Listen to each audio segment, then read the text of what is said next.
In today's tech tip, I'll be showing you how to fix the problem where the clear history and website data option is grayed out on your iPhone.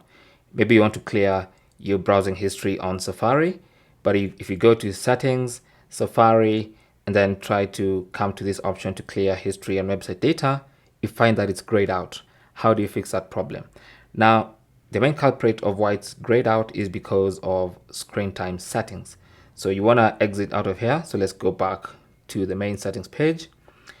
And on the main settings page, scroll down and select screen time. Tap on that. And then go to content and privacy restrictions. Tap on that. And then go to App Store, Media, Web, and Games. This third option here. Just tap on that.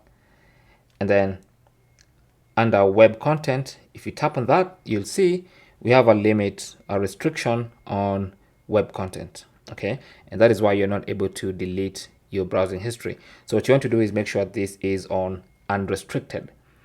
So if you have unrestricted web content, if you now go back to that setting page, so main settings page, let's go back to Safari settings.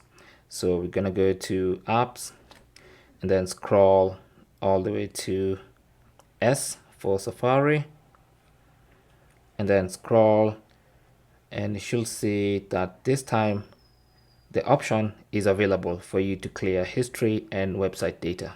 Okay, so that's basically how you can fix that problem. Thanks for watching. If you have any comments or questions, feel free to leave them down in the comment section.